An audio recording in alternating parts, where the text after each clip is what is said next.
Jérôme von Vigeland, bonjour. Vous êtes le directeur de la bibliothèque de l'Académie nationale de médecine. C'est une académie qui est riche en ouvrages, qui est riche en objets divers et variés, qui est riche en tableaux. Ce que je vous propose, c'est que vous nous fassiez faire une petite visite de cette bibliothèque pour que les lecteurs de la revue Politique et Parlementaire puissent découvrir la richesse de ce fonds patrimonial. Volontiers.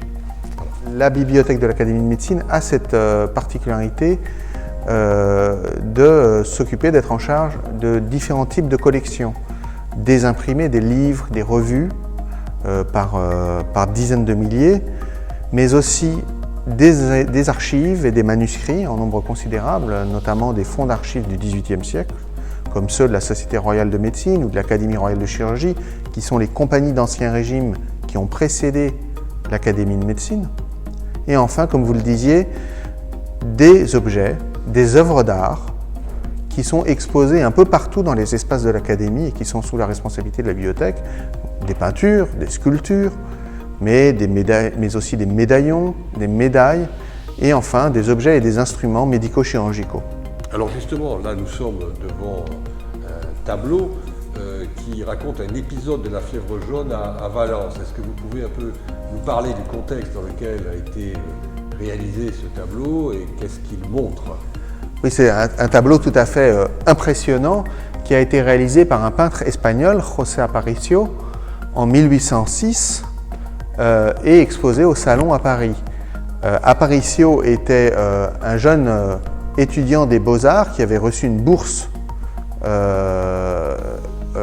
en Espagne pour se perfectionner dans l'art de la peinture à Paris, et il est venu étudier sous la férule du peintre Jacques-Louis David, le grand maître du néoclassicisme. Et en 1806, il livre cette peinture aux dimensions tout à fait impressionnantes qui illustre l'épidémie qui a sévi dans son pays natal, Valence, et où son père est mort. Alors, il représente à la fois une scène historique, une scène d'épidémie, de calamité, mais il saisit l'occasion de cette scène historique pour y décrire et y insérer un épisode autobiographique qui est la mort de son propre père des suites de l'épidémie. Le père se voit promettre le salut céleste par le prêtre, mais a également une consolation terrestre, car sa fille lui apporte à la fois une lettre des deux fils, donc José Aparicio et son frère, qui sont à Paris et qui comptent leur succès à Paris. Alors là, nous sommes devant un autre tableau où l'on voit le célèbre chirurgien de Napoléon, qui a œuvré sur de nombreux champs de bataille de l'empereur, opéré justement sur un champ de bataille. Alors est-ce que vous pouvez nous parler de ce tableau, nous décrire et là aussi nous dire un peu les conditions de sa réalisation? Oui, tout à fait. En 1850, l'Académie emménage dans la chapelle de la Charité, rue des Saints-Pères. Et à ce moment-là, le secrétaire perpétuel de l'Académie demande à l'État de faire réaliser des peintures de grand format qui célèbrent l'histoire de la médecine, mais une histoire presque contemporaine, une histoire en train de se faire. Il demande que soient réalisées des peintures illustrant les vies et les accomplissements de Pinel, de Jenner, de Laennec et ceux de Dominique Jean Larrey. Alors, en définitive, le peintre Charles-Louis Muller ne livre que deux peintures qui représentent Pinel d'une part et Larrey d'autre part, et vous avez devant vous cette peinture qui fait à peu près 5,70 m de long et qui représente Larrey sur le champ de bataille, et pas de n'importe quelle bataille, sur le champ de la bataille des Pyramides en juillet 1798, au début de l'expédition d'Égypte. Alors, Larrey est fameux pour avoir mis en place les ambulances volantes qu'on va représenter sous deux formes, ici sur le tableau, à l'extrême gauche, sous la forme d'une carriole qui porte d'ailleurs le nom ambulance volante, et à l'extrême droite, un peu perdu dans la brume, sous la forme d'un dromadaire, au flanc duquel sont accrochés des caissons qui permettent d'évacuer les blessés alors que la bataille fait rage. Larrey, lui, occupe une place centrale.